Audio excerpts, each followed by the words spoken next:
Everyone in New York forgets who Peter Parker is, including his friends and Aunt May. Peter Parker, the amazing Spider-Man, is confronted by the dream monster, Sleep Stealer, a terrifying nightmare that gets into Spidey's head and is haunted Peter's waking dreams and nightmares. Every New Yorkers have turned into a horrifying creatures, ready to tear apart Spider-Man. They all jump at Spidey, but during the fight, Peter manages to return them to their senses, and they all charge against the Sleep Stealer, and with their combined willpowers and determinations, they manage to defeat the monster, and they all become normal. So after a stressful night, Peter goes into bed, but as he closes his eyes, he again hears the nightmare song of the Sleep Stealer. The terror continues for the web slinger. Welcome to Comicstube YouTube channel. In today's video, we will review Chapter 1 of Spine-Tingling Spider-Man. So if you guys are new here, please subscribe and turn on all the notifications to never miss any future uploads. Please like, comment and share. All the text and images are owned by its respected company. You can support them by purchasing it digitally or from any offline stores. The issue opens up with a battle between Spider-Man and Spider-Side, a clone of Peter Parker who possesses the abilities to manipulate molecular structures to achieve any forms or shapes. Peter thought Spider-Side is dead until he showed up, but it's a regular thing for Spidey and he is not surprised. They have been fighting across the rooftops for hours, but now it's over.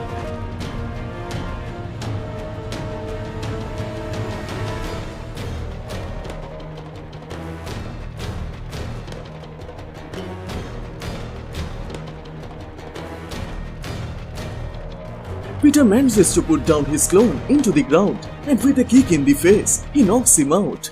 Peter defeats the clone who wanted him dead, and Peter believes he is cursed by his old Parker luck. Terrible things always happen to him, but he also comes to realize that he is actually a lucky guy, as people of New York do appreciate his doing. He has friends and family who always care about him, and an apartment to take some rest. There are millions of people who don't have this. So lately, Peter tries to remind himself that he is not cursed, he is blessed, and he goes into a deep sleep. But sometime later, in his sleep, Peter hears some voice and a sound of a gun safety. It quickly breaks his sleep, and as he wakes up, he finds himself surrounded by 3 officers, pointing their guns towards Peter. Peter gets confused what is going on and why the cops are here in his apartment. And then Mr. Osvaldo, the landlord, shows up and tells the officer he has never seen this man. This is not his apartment, and it shocks Peter as Osvaldo knows him for years. The officers tell Peter he is trespassing others' properties. The landlord already showed the paperwork. This is a model apartment for showings, and Peter also notices all of his stuffs, they are all gone. So the cops tell Peter to cooperate or leave this place. Peter tries to talk with them, but he realizes there is nothing he can do. So he agrees and leaves his home. But it doesn't make any sense. All of his furnitures are gone. Osvaldo doesn't know him. So to clear his mind, Peter makes a call to his aunt. She receives the call, but as Peter tries to talk with her, May tells him there is no Aunt May live in this house, and she believes it is a telemarketing call. Peter tries to convince his aunt that it's her nephew, but it makes her mad. She yells at Peter that she doesn't have a nephew, and she cuts the call.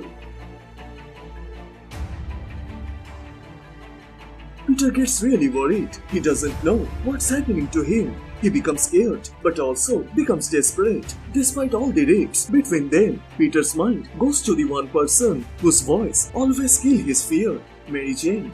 Peter knows it's a bad idea to call her. She might be with Paul at this time, but he does it anyway. Peter makes a call, but she doesn't pick up. Peter believes she doesn't want to talk with him, so he decides to solve this matter by himself.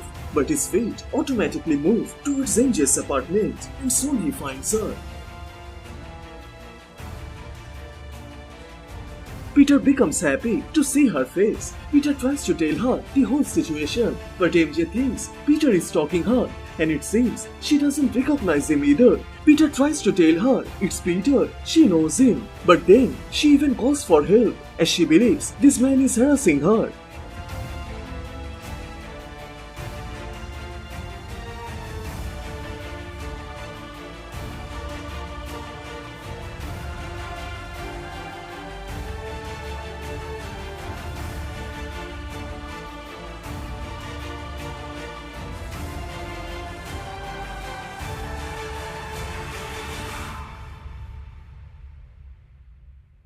Peter suddenly realizes the whole world has changed. Everything is wrong. So he runs from that place to avoid the crowd. Peter then sees a construction site and he decides to stay there to clear his mind. But as he about to make a jump, he realizes he also lost his powers. No wall crawling, no web shooters, and he falls from the above and hits the ground.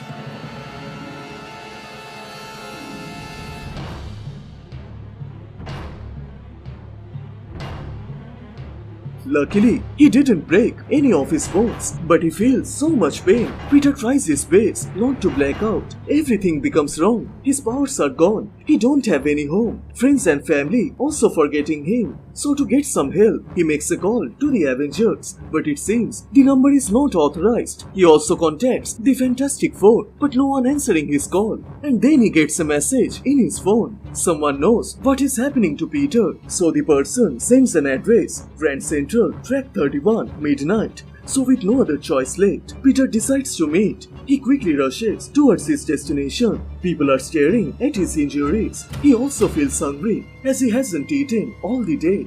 Grand Central is quiet but not dead this time of night. But when Peter reaches track 31, he finds the entire platform is empty and the train is also wrong. But he enters inside the train. As he needs the answers, he forgets to buy a ticket. At first, the whole train seems empty, but then Peter sees a monstrous conductor asking Peter for a ticket. But as he doesn't have anyone, the creature begins to attack Peter.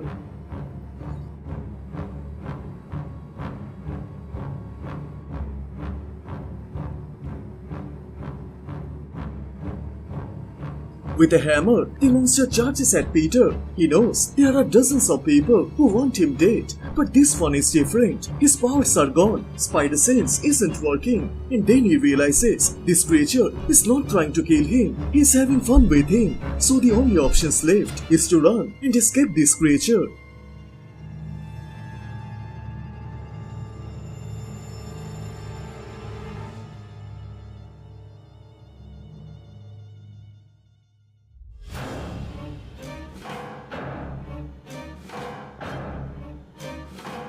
He tries his best to escape the compartment, but it seems all the people inside the train are monsters and they are enjoying the scene where the monster conductor is chasing Peter. He is all beaten up and bruised and Peter doesn't know what to do next. The only thing is coming to his mind is to run like hell and leave this train before it takes his life. And there is no one here to help him, only the nightmares ready to devour his soul. And with that, the chapter 1 of Spine-Tingling Spider-Man comes to a close. So which part you like the most? Please share them on the comment section down below. And please like this video and do subscribe as this will motivate me to make more contents. Thank you so much for watching. Everyone stay safe and I will see you guys in the next one. Bye.